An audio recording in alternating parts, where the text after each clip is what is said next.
Today on Primetime Local News, I am chatting with award-winning young adult author Marie Powell. Thanks so much for doing this, Marie.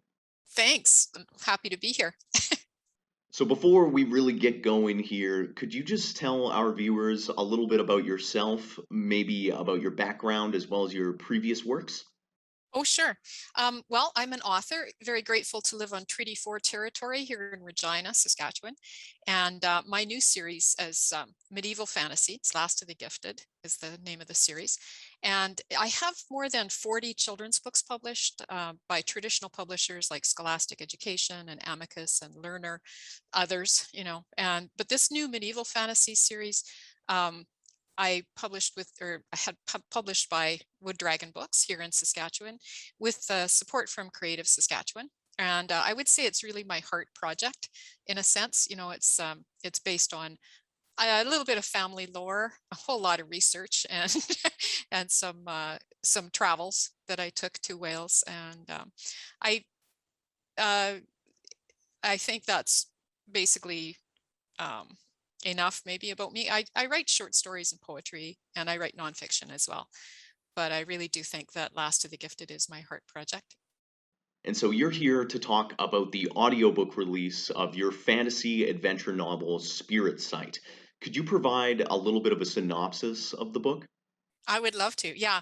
So it's set in 13th century Wales, and it's a medieval fantasy about two siblings who pledge their magical abilities to protect their people from the invading English army, with a little help from the last true Prince of Wales after his murder.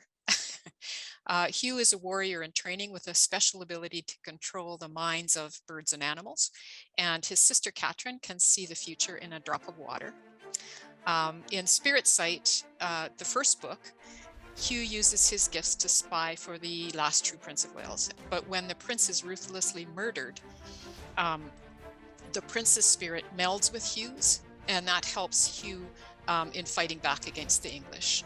His sister Catherine, who can see the future in the drop of water, um, she carries the story into 1283 in Water Sight, and her gift is really becomes the only hope of finding three relics that would hopefully rally the Welsh.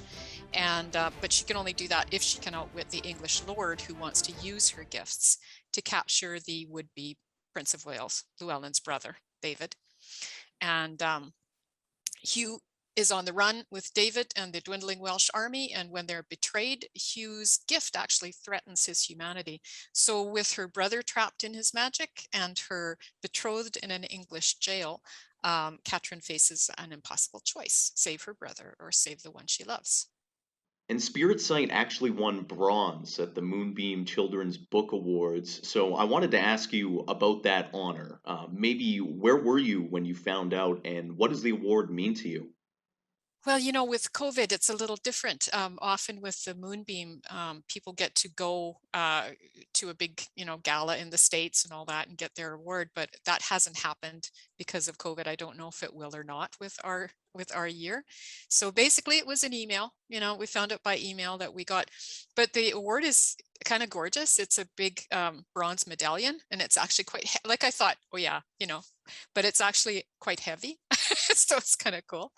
Um, but I also just got an honorable mention in the Purple Dragonfly Awards, which are the Story Monsters Inc., which is a magazine in the States that I guess is very popular with schools and school libraries and things like that. So I'm also very happy about that one. So yeah, it's done fairly well, and it hit the bestsellers in its category a couple of times last year. So I was really happy to see that.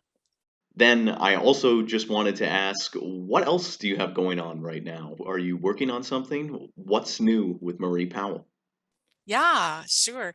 Well, I'm writing a spin-off series from this, taking them into the after the invasion of Wales, and carrying that forward a little bit further with some of the characters in the books, and also working on a paranormal um, contemporary young adult novel now. So kind of happy to see that happening as well. So yeah, busy.